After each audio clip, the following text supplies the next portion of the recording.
ఓం శాంతి 12/3/24 బాబా చెప్తున్నారు. మధురమైన పిల్లలు, డెడ్ సైలెన్స్లోకి వెళ్ళే అభ్యాసం చెయ్యండి. బుద్ధి బాబా వైపు ఉంటే బాబా కూడా అశరీరులుగా అయ్యేందుకు మీకు శక్తినిస్తారు. ప్రశ్న: పిల్లలైన మీకు జ్ఞానమనే మూడవ నేత్రం లభించినప్పుడు ఏ సాక్షాత్కారం జరుగుతుంది? జవాబు: సత్యుగి ఆది నుండి కలియుగి అంతిమం వరకు మనం ఏ విధంగా పాత్రను అభినయిస్తామో అదంతా సాక్షాత్కారం అవుతుంది. మీరు మొత్తం విశ్వం అంతటినీ ఆది నుండి అంతిమం వరకు తెలుసుకుంటారు. అలా తెలుసుకోవడమే సాక్షాత్కారము అని అంటారు. మేము ఒకప్పుడు దైవీ గుణాలు కల దేవతలుగా ఉండేవారము. ఇప్పుడు అసురీ గుణాలు కలవారిగా అయ్యాము. ఇప్పుడు మళ్ళీ దైవీ గుణాలు కల దేవతలుగా అవుతున్నాము అని మీరిప్పుడు అర్థం చేసుకున్నారు. ఇప్పుడు మనం కొత్త ప్రపంచంలోకి, కొత్త ఇంట్లోకి వెళ్తాము అని చెప్తున్నారు బాబా. ఓం శాంతి. పిల్లలు స్మృతి యాత్రలో కూర్చున్నప్పుడు అనంతమైన తండ్రి అయితే యాత్రలో కూర్చోలేదు. వారు పిల్లలకు శక్తినిచ్చే సహాయమును చేస్తున్నారు, అనగా ఈ శరీరమును మరిపింపచేస్తున్నారు. పిల్లలకు శరీరమునే మర్చిపోయే విధంగా తండ్రి శక్తి లభిస్తుంది. ఆత్మలకు శక్తినిస్తారు. ఎందుకంటే తండ్రి ఆత్మల వైపే చూస్తారు. మీ ప్రతి ఒక్కరి బుద్ధి నుండి తండ్రి బాబా చెప్తున్నారు, మీ ప్రతి ఒక్కరి బుద్ధి తండ్రి వైపుకు వెళ్తుంది. తండ్రి బుద్ధి లేక దృష్టి మళ్ళీ పిల్లల వైపుకు వెళ్తుంది కదా. బాబా పిల్లల వైపుకు చూస్తారు, పిల్లలు తండ్రి వైపు చూస్తారు. తేడా అయితే ఉంది కదా. డెడ్ సైలెన్స్ కదా. డెడ్ సైలెన్స్ను అభ్యాసం చేస్తారు. శరీరాన్ని వదిలి వేరవ్వాలనుకుంటారు కదా. ఏమవ్వాలి? ఎంతగా స్మృతి చేస్తూ ఉంటారు అంతగా ఈ శరీరం నుండి వెళ్ళిపోతామని ఆత్మ భావిస్తుంది. సర్పం ఉదాహరణ ఇస్తారు కదా అని చెప్తున్నారు బాబా కదా. సర్పం ఏం చేస్తుంది? పాత కుబుసాన్ని వదిలి మళ్ళీ కొత్తది తీసుకుంటుంది. ఏ ఉదాహరణలు అయితే ఇస్తారో ఆ ఉదాహరణలో తప్పకుండా ఏదో ఒక విశేషత ఉంటుంది. మనం శరీరాన్ని వదిలి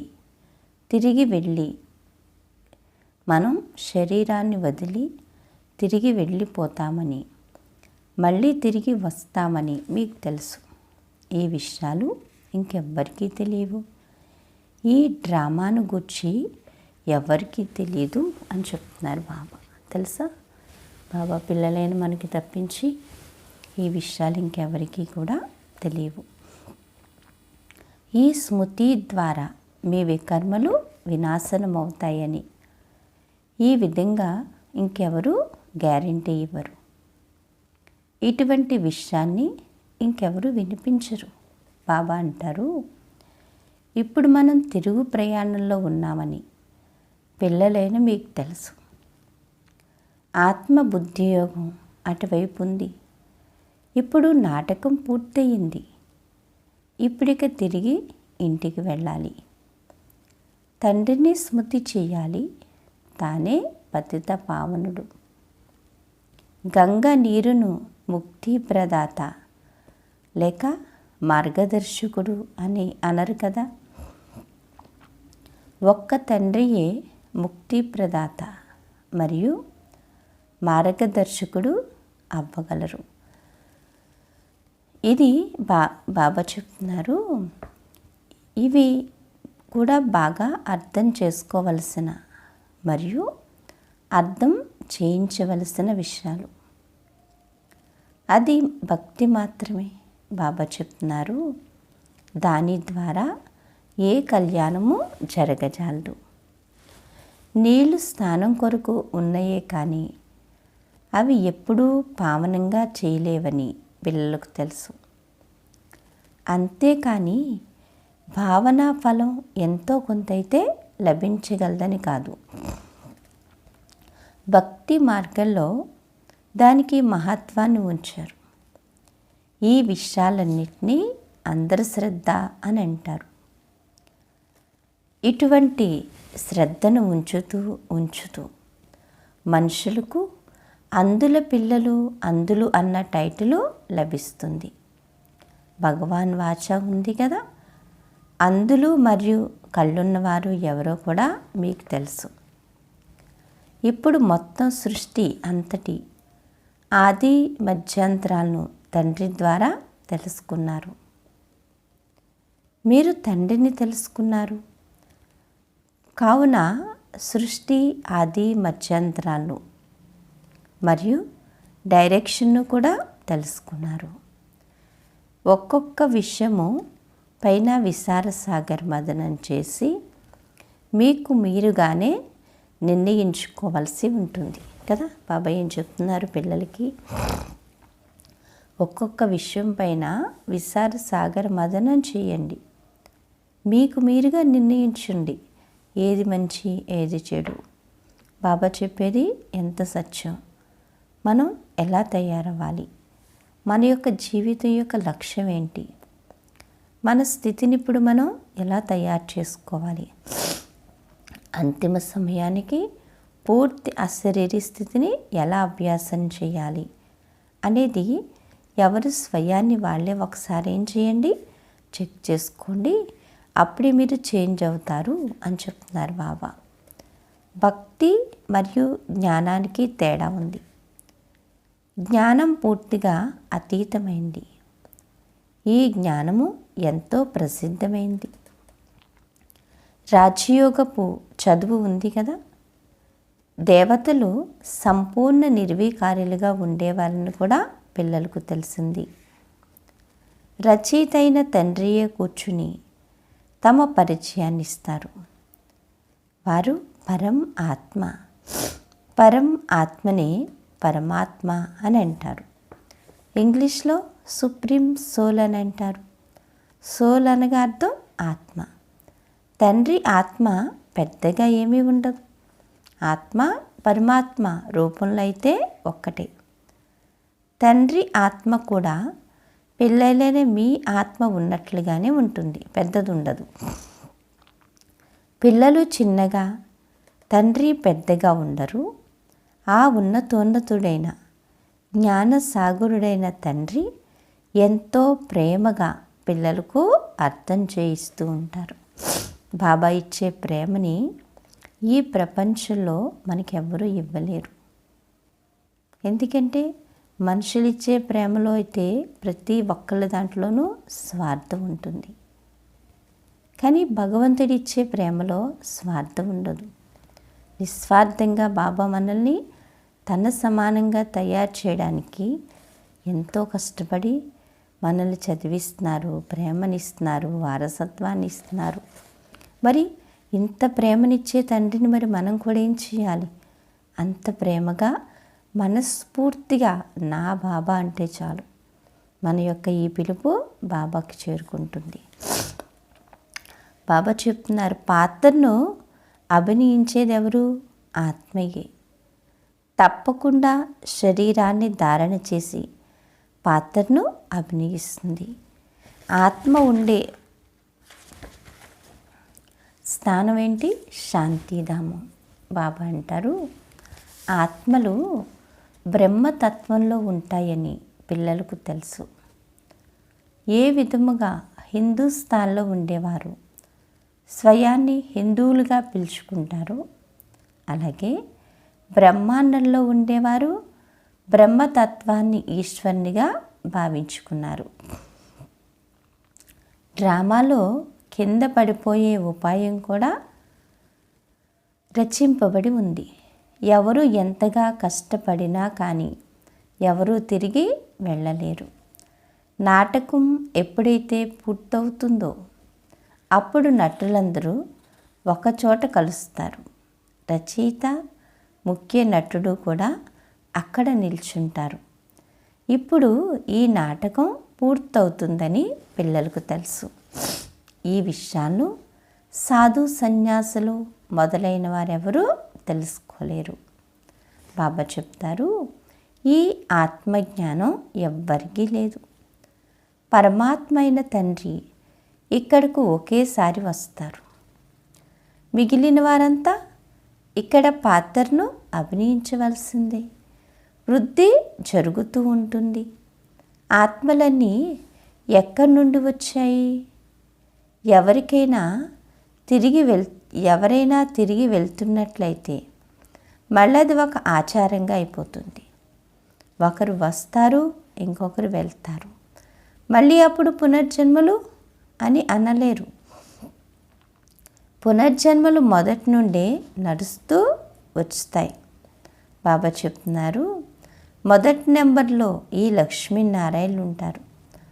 పునర్జన్మలు తీసుకుంటూ చివరిలోకి ఎప్పుడైతే వచ్చేస్తారో అప్పుడు మళ్ళీ మొదటి నెంబర్లోకి వెళ్ళవలసి ఉంటుంది. బాబా అర్థం చేయిస్తారు. ఏం అర్థం చేయిస్తారు? తమ పరిచయాన్ని కూడా ఇస్తారు. పరమాత్మ అంటే ఏమిటో ఇంతకుముందు తెలియదు కదా. కేవలం శివుని మందిరాల్లోకి వెళ్ళేవారు. ఇక్కడైతే లెక్కలేనన్ని మందిరాలు ఉన్నాయి. సత్యయుగంలో మందిరాలు, పూజలు మొదలైనవి ఉండనే ఉండవు.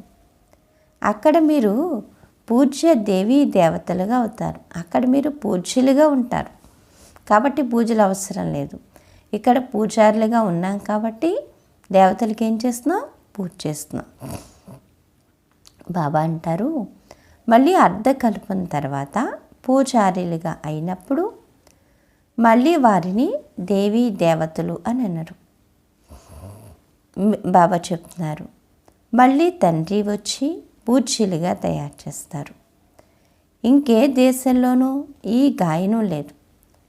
రామరాజ్యం అంటే ఏమిటో, రావణ రాజ్యం అంటే ఏమిటో ఇప్పుడు మీరు అర్థం చేసుకున్నారు. రామరాజ్య కాల ప్రమాణం ఎంతో మీరు నిరూపించాలి. ఇది నాటకం. ఉన్నతోన్నతుడైన తండ్రియే ఉన్నతోన్నతుడు తండ్రియేనని వారు అర్థం చేసుకోవాలి. బాబా అంటారు, వారి జ్ఞానసాగరుడు. మనం వారి ద్వారా ఉన్నతోన్నతంగా అవుతాము. ఉన్నతోన్నతమైన పదవి లభిస్తుంది. తండ్రి మనల్ని చదివిస్తారు. దైవీ గుణాలను కూడా ధారణ చేయాలి.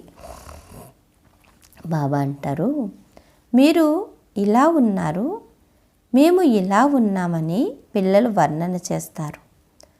మనం వీరి వలె సంపూర్ణ నిర్వీకార్యులుగా అవ్వాలని ఈ విషయంలో మీకు తెలుసు.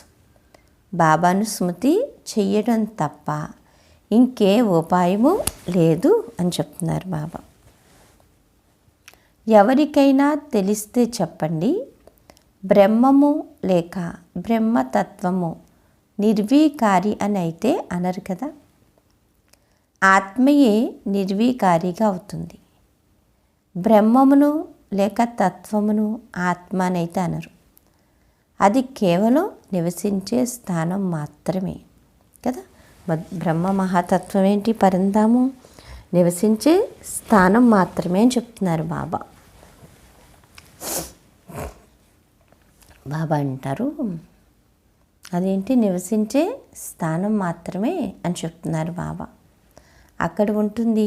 ఆత్మ మళ్ళీ తిరిగి ఏం చేస్తుంది? ఎక్కడికి? పాత్రను అభినయించడానికి మళ్ళీ వస్తుంది. మళ్ళీ పాత్ర పూర్తయిపోయాక మళ్ళీ ఏం చేస్తుంది? మళ్ళీ అక్కడికి వెళ్ళిపోతుంది. బాబా చెప్తారు, ఆత్మలోనే బుద్ధి ఉందని పిల్లలకు అర్థం చేయించడం జరిగింది. ఎప్పుడైతే అది తమో ప్రధానంగా అయిపోతుందో అప్పుడు బుద్ధిహీనులుగా అయిపోతుంది. వివేకవంతులు బుద్ధిహీనులు ఉన్నారు కదా, మీ బుద్ధి ఎంత స్వచ్ఛంగా అవుతుంది, మళ్ళీ అది మలినంగా కూడా అయిపోతుంది. మీకు పవిత్రత మరియు అపవిత్రతల తేడాను గూర్చి తెలిసిపోయింది.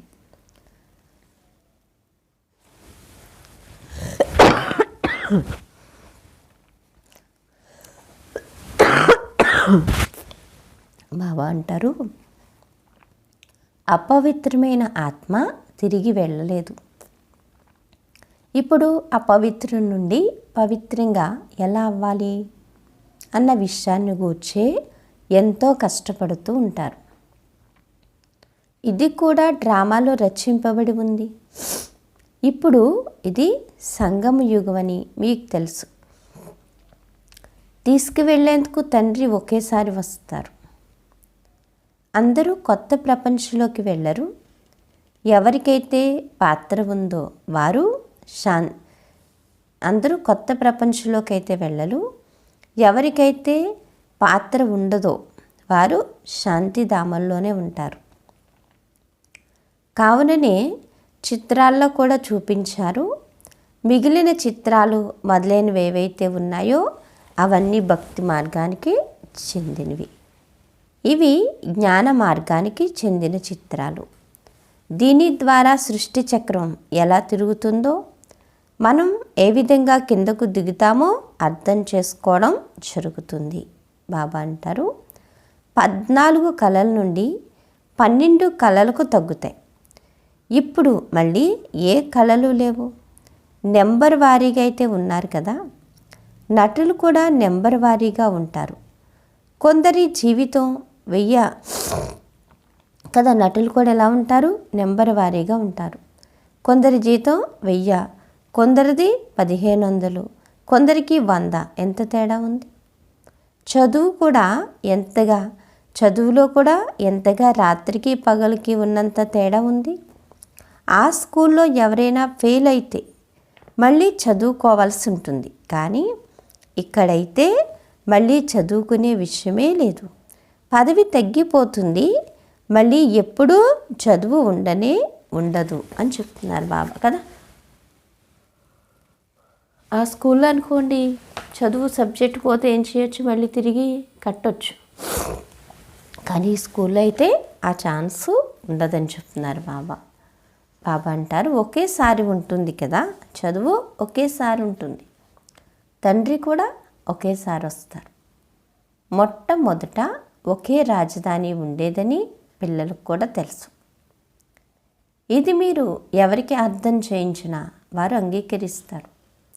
క్రైస్తవుల బుద్ధి ఇక్కడ ఉన్నవారి బుద్ధి అంత రాతి బుద్ధిగా ఉండదు. వారు సుఖమును తక్కువగా పొందుతారు, అలాగే దుఃఖాన్ని కూడా తక్కువగా పొందుతారు. వారు ఈ విషయాలు వెంటనే అర్థం చేసుకుంటారు. వారు సైన్స్లో కూడా చాలా చురుకుగా ఉన్నారు. బాబా అంటారు, మరియు అందరూ వారి నుండే నేర్చుకున్నారు. వారిది పారసబుద్ధిగాను ఉండదు, అలాగని రాతి బుద్ధిగాను ఉండదు. ఈ సమయంలో వారి బుద్ధి అద్భుతం చేస్తుంది. సైన్స్ బుద్ధిగాను ఉండదు, రాతి బుద్ధిగాను ఉండదని చెప్తున్నారు బాబా. బాబా అంటారు, సైన్సు ప్రచారం అంతా ఈ క్రైస్తవుల ద్వారానే వెలువడుతుంది. బాబా అంటారు, అది కూడా సుఖం కొరకే. ఈ పాత ప్రపంచ వినాశనం జరగవలసిందేనని మీకు తెలుసు. మళ్ళీ మీరు శాంతిధామం సుఖధామంలోకి వెళ్ళిపోతారు. లేకపోతే ఇంతమంది మనుష్య ఆత్మలు తిరిగి ఇంటికి ఎలా వెళ్ళగలవు? బాబా అంటారు, విజ్ఞానం ద్వారా వినాశనం జరుగుతుంది. ఆత్మలందరూ శరీరాన్ని వదిలి ఇంటికి వెళ్ళిపోతారు. ఈ వినాశనంలో ముక్తి ఇమిడి ఉంది కదా. అర్ధకల్పం ముక్తి కొరకే కష్టపడుతూ వచ్చారు కదా అని చెప్తున్నారు బాబా. కావున సైన్స్ ద్వారా మరియు ప్రకృతి వైపరీత్యాల ద్వారా వినాశనం జరుగుతుంది. వాటిని ఈశ్వరీయ ఆపదలు అని కూడా అంటారు. అవి కూడా జరగాలి. ఈ యుద్ధం ముక్తిధామంలోకి తీసుకువెళ్ళేందుకు నిమిత్తమవుతుందని అర్థం చేసుకోవాలి. ఇంతమంది ముక్తిధామంలోకి వెళ్ళాలి. మీరు ఎంత కష్టపడినా, గురువుల వద్దకు వెళ్ళినా, హఠయోగం నేర్చుకున్నా ఎవ్వరూ ముక్తిధామంలోకి వెళ్ళగలరా? బాబా చెప్తున్నారు, ముక్తిధామంలోకి అయితే వెళ్ళలేకపోయారు. సైన్స్ ద్వారా బాంబులు మొదలైనవి ముక్తిధామంలోకి అయితే వెళ్ళలేకపోయారు. సైన్స్ ద్వారా బాంబులు మొదలైనవి ఎన్నో తయారయ్యాయి. వినాశనం తప్పకుండా జరుగుతుంది అని అర్థం చేసుకోవాలి. కొత్త ప్రపంచంలో తప్పకుండా చాలా కొద్ది మందే ఉంటారు. మిగిలిన వారంతా ముక్తిధామంలోకి వెళ్ళిపోతారు. బాబా అంటారు, జీవన్ముక్తిలోకి చదువు శక్తితో వస్తారు. మీరు అచలమైన, స్థిరమైన, అఖండమైన రాజ్యమును పరిపాలిస్తారు. ఇక్కడ చూడండి, అన్ని ఖండాలు ముక్కలు ముక్కలుగా ఉన్నాయి. బాబా మిమ్మల్ని స్థిరమైన, అఖండమైన మొత్తం విశ్వమంతటి రాజధానికి అధిపతులుగా తయారు చేస్తారు. అనంతమైన తండ్రి వారసత్వం, అనంతమైన రాజ్యాధికారం. ఈ వారసత్వాన్ని ఎప్పుడిచ్చారు మరియు ఎవరిచ్చారు అన్నది ఎవరి బుద్ధిలోకి రాదు. బాబా చెప్తున్నారు, కేవలం మీకు మాత్రమే తెలుసు అని చెప్తున్నారు బాబా కదా. ఈ విషయాలు ఎవరికి తెలుసు? పిల్లలైనా మనకే తెలుసు, అందరికీ అయితే తెలీదు అని చెప్తున్నారు బాబా. బాబా అంటారు, కేవలం మీకు మాత్రమే తెలుసు. ఆత్మకు జ్ఞానం 3వ నేత్రం లభించింది. ఆత్మ జ్ఞాన స్వరూపంగా అవుతుంది. అది కూడా జ్ఞానసాగరుడైన తండ్రి ద్వారానే అవ్వవలసి ఉంటుంది. తండ్రియే వచ్చి రచయిత మరియు రచన, ఆది మధ్యంతరాల జ్ఞానమును ఇస్తున్నారు. ఇది ఒక క్షణకాల విషయమే. ఒక్క క్షణంలో జీవన్ముక్తి, మిగిలిన వారందరికీ ముక్తి లభిస్తుంది. ఇది కూడా డ్రామాగా రచింపబడి ఉంది.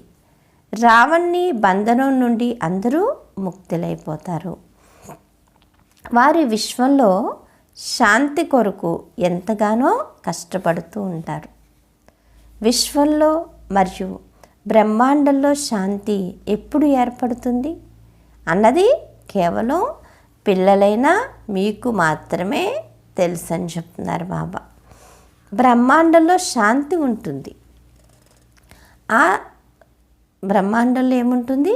శాంతి ఉంటుంది. ఆ తర్వాత విశ్వంలో సుఖశాంతులు రెండూ ఉంటాయి. విశ్వం వేరు మరియు బ్రహ్మాండం వేరు. బ్రహ్మాండము నక్షత్రాల కన్నా, సూర్య చంద్రుల కన్నా పైన ఉంటుంది కదా. ఎక్కడ ఉంటుంది? పైన ఉంటుంది. అక్కడ ఇవేవి ఉండవు. దానిని నిశ్శబ్దమైన లోకము అని అంటారు. బాబా అంటారు, ఆ శరీరాన్ని వదిలి సైలెన్స్లోకి వెళ్ళిపోతారు. పిల్లలైన మీకు అది కూడా గుర్తుంటుంది. మీరు ఈ సమయంలో అక్కడికి వెళ్ళేందుకు ఏం చేస్తున్నారు? ఏర్పాట్లు చేసుకుంటున్నారు కదా. పరంధామం వెళ్ళడానికి ఏర్పాట్లు అయితే చేసుకుంటున్నారు అని చెప్తున్నారు బాబా కదా. బాబా చెప్తున్నారు, ఏర్పాట్లు చేస్తున్నారు. ఇది ఇంకెవ్వరికీ తెలియదు. మీ చేత ఏర్పాట్లు చేయించడం జరుగుతుంది. మిగిలిన ఈ యుద్ధం ఏదైతే కదా బాబా అంటారు, మిగిలిన ఈ యుద్ధం అయితే కళ్యాణకారియే. అందరి లెక్కాచారాలు తీరవలసిందే. అందరూ పవిత్రంగా అవుతారు. ఇది యోగాగ్ని కదా. బాబా అంటారు, అగ్ని ద్వారా ప్రతి వస్తువు పవిత్రంగా అవుతుంది. ఏ విధంగా తండ్రికి ఆది మధ్యాంతరాలను గురించి తెలుసో అలాగే నటులైన మీరు కూడా డ్రామా నటులైన మీరు కూడా డ్రామా ఆది మధ్యాంతరాలను తెలుసుకోవాలి.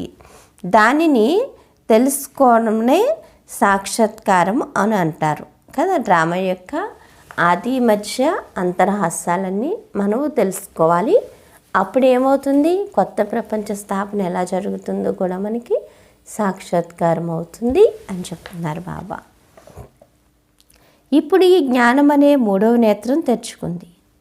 తప్పకుండా మనం మొత్తం విశ్వమంతటినీ సచ్చిగి ఆది నుండి కలియుగాంత వరకు పూర్తిగా తెలుసుకున్నాము. ఇంకే మనుష్య మాతృలకు ఇది తెలీదు. మేము దైవీ గుణాలకు చెందిన వారిగా ఉండేవారము, వారిమే మళ్ళీ అసురీ గుణాలు కలవారిగా అవుతాము అని మీరు అర్థం చేసుకున్నారు. బాబా అంటారు, మళ్ళీ తండ్రి వచ్చి దైవీ గుణాలు కలవారిగా తయారు చేస్తున్నారు. పతితులను పావనంగా తయారు చేసేందుకే తండ్రి వస్తారు. దేవీ దేవతా వంశానికి చెందిన వారే పూర్తి 84 జన్మలు తీసుకుంటారని ఇంకెవ్వరికీ తెలియదు. బాబా అంటారు, వారే పావనంగా మళ్ళీ వారే పతితులుగా అవుతారు. ఇది ఎవ్వరి బుద్ధిలోనూ లేదు. ఇప్పుడు మీరు ఇది కేవలం జడ చిత్రాలేనని అర్థం చేసుకున్నారు. వారి ఖచ్చితమైన ఫోటోలను ఎవరూ తీయలేరు. వారు సహజ సిద్ధంగా తెల్లగా ఉంటారు. పవిత్రమైన ప్రకృతితో శరీరాలు కూడా పవిత్రంగా తయారవుతాయి. ఇక్కడ అపవిత్రంగా ఉన్నాయి. ఈ రంగురంగుల ప్రపంచం సత్యయుగంలో ఉండదు. కృష్ణుడిని శ్యామసుందరుడు అని అంటారు. సత్యయుగంలో సుందరంగా ఉంటారు, కలియుగంలో శ్యామలంగా అయిపోతారు కదా, నల్లగా అయిపోతారు. బాబా అంటారు, సత్యయుగంలో సుందరంగా ఉంటారు, కలియుగంలో శ్యామలంగా ఉంటారు. సత్యయుగం నుండి కలియుగంలోకి ఎలా వస్తారో ఇప్పుడు మీకు మొదటి నుండి చివరి వరకు తెలిసిపోయింది. బాబా అంటారు, కృష్ణుడు గర్భం నుండి వెలువడగానే పేరు లభిస్తుంది. పేరైతే తప్పకుండా కావాలి. కృష్ణుని ఆత్మ సుందరంగా ఉండేది, మళ్ళీ ఏమైంది, శ్యామలంగా అయ్యింది అని మీరు అంటారు. కావుననే శ్యామసుందరుడు అని అంటారు. బాబా చెప్తారు, అతడి జన్మపత్రి లభించిందంటే మొత్తం చక్రం అంతటిది లభించినట్లే. ఎంతటి రహస్యాన్ని నిండి ఉంది. దీనిని మీరు మాత్రమే అర్థం చేసుకోగలరు, కానీ ఇంకెవరూ అర్థం చేసుకోలేరు అని చెప్తున్నారు బాబా కదా. ఇంకెవరైనా అర్థం చేసుకోగలరా? ఇంకెవరు కూడా అర్థం చేసుకోలేరు అని చెప్తున్నారు. బాబా అంటారు, ఇంకెవరు అర్థం చేసుకోలేరు. మీరు కొత్త ప్రపంచంలోకి, కొత్త ఇంట్లోకి వెళ్ళాలి. ఎవరైతే బాగా చదువుతారో వారే కొత్త ప్రపంచంలోకి వెళ్తారు. బాబా అనంతమైన మొత్తం ప్రపంచమంతటికి అధిపతి. వారు సర్వాత్మలకు తండ్రి. తండ్రిని అధిపతి అనైతే అనడం, బాబా అంటారు, తండ్రిని అధిపతి అనైతే అనడం జరుగుతుంది. ఇది చదువు కదా. ఇదేంటి చదువు. ఇందులో సంశయం లేక ప్రశ్న ఏది ఉత్పన్నం అవ్వచాలదు కదా. ఇందులో సంశయం రాకూడదు, ప్రశ్నలు లేవు. ఎందుకంటే అన్ని ప్రశ్నలకి బాబా ఏం చేస్తున్నారు, మనకి సమాధానం చెప్తూనే ఉంటున్నారు కదా. ఇందులో శాస్త్రధారులు చేయాల్సిన అవసరమూ లేదు. ఉందా? యుద్ధం చేసేయడానికైతే ఎవరు సిద్ధంగా లేరు కదా. బాబా అంటారు, ఒక్క టీచరే అందరికన్నా ఉన్నతమైన వారు. వారు కూర్చుని చదివిస్తారు. బాబా అంటారు, చేయవలసిన అవసరం లేదు. ఒక్క టీచరే అందరికన్నా ఉన్నతమైన వారు. వారు కూర్చుని చదివిస్తారు. తానే సత్యమైన వారు. సత్యనారాయణని సత్యమైన కథను విని శిక్షణ రూపంలో వికసిస్తున్నారు అని చెప్తున్నారు బాబా. అచ్చా, మధురమైన ఆత్మీక పిల్లలకు మాతాపిత బాప్దాదాల ప్రియ స్మృతులు మరియు గుడ్ మార్నింగ్. ఆత్మీక పిల్లలకు ఆత్మీక తండ్రి నమస్తే. ధారణ కొరకు ముఖ్య సారం.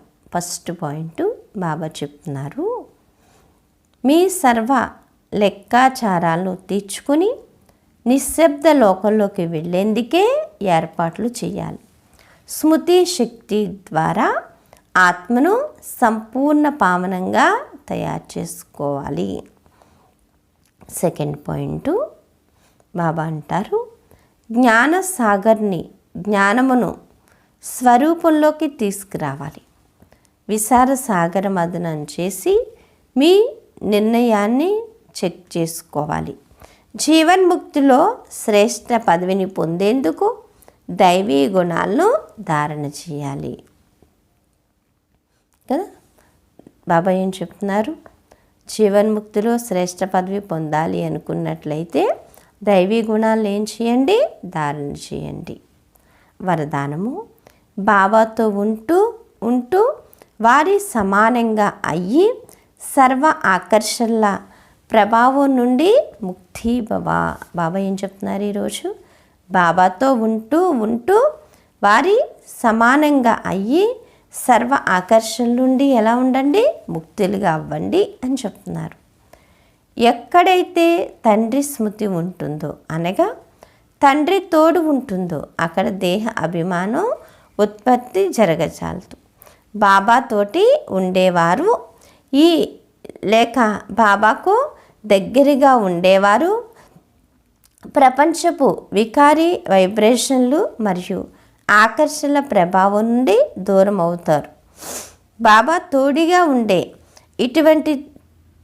ఇటువంటి వారిని బాబా తోడుగా ఉంటే ఇటువంటి వారితోటి ఉంటూ ఉంటూ తండ్రి సమానంగా అయిపోతారు. తండ్రి ఏ విధంగా ఉన్నతమైన వారో అలా అటువంటి పిల్లల స్థితి కూడా ఉన్నతంగా తయారవుతుంది. కింద ఉన్న ఎటువంటి విషయాలు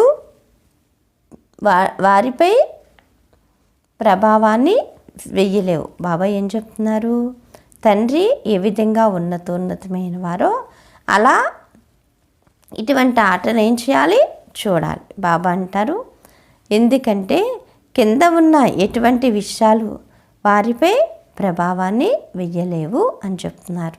స్లోగన్ను, మనస్సు మరియు బుద్ధి కంట్రోల్లో ఉన్నట్లయితే అశరీరులుగా అవ్వడం సహజమైపోతుంది.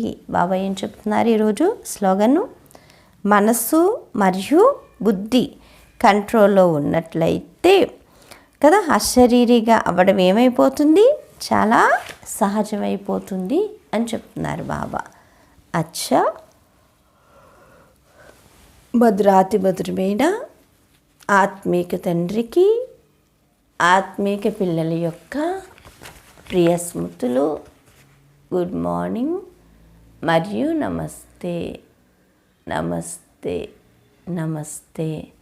మధురమైన బాబా, ప్రియమైన బాబా, నా బాబా, ధన్యవాదాలు బాబా. ఓం శాంతి. ఈరోజు స్వమానం, నేను ఆకర్షణ ముక్తి ఆత్మను అనుకోండి. అన్ని ఆకర్షణల నుండి ముక్తులుగా ఉండి బాబాకి ఎలా ఉండాలి, అతి సమీపంగా దగ్గరగా ఉండాలి అని చెప్తున్నారు. అచ్చా, ఓం శాంతి. Thank you Baba.